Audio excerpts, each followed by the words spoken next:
பாருங்க, இன்னைக்கு மதியானம் மாங்காய் பஜ்ஜி செஞ்சேன் இல்லைங்களா? அதில் பாருங்கள் எண்ணெய் பாருங்கள் அப்படியே பிரிஞ்சு எவ்வளோ நீட்டாக வந்திருக்கு. காரம், புளிப்பு, இனிப்பு, உப்பு எல்லாம் சூப்பராக இருக்குதுங்க. சாப்பாட்டில் மதியானம் சாப்பிட்டு பார்த்தோம். இப்போ உங்ககிட்ட எப்படின்னு காமிக்கிறேன் பாருங்கள்.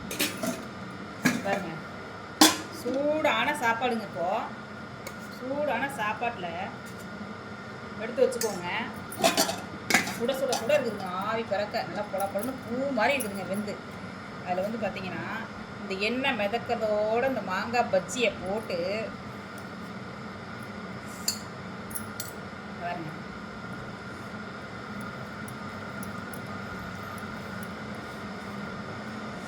சுடுதுங்க, சோறே சுடுது. அப்படியே பார்க்கறதுக்கே அவ்வளோ பிரமாதமாக இருக்குது. சாப்பிட்டா டேஸ்ட்டுங்க. பாருங்க பாருங்க, செம்மையாக இருக்கும். மாங்காய் பஜ்ஜி சூப்பருங்க. காரம் இனிப்பு போட்டு செம்மங்க. அதோட இந்த மாங்காய் பஜ்ஜிக்காக கொஞ்சம் லெமன் சோறு வச்சோம். இந்த லெமன் சோத்துக்கும் அதே மாதிரி மாங்காய் பஜ்ஜிக்கும் சூப்பராக இருக்கும். தொட்டுக்குன்னா விரும்புகிறத சாப்பிடுங்க, ஹெல்த்தியாக சாப்பிடுங்க.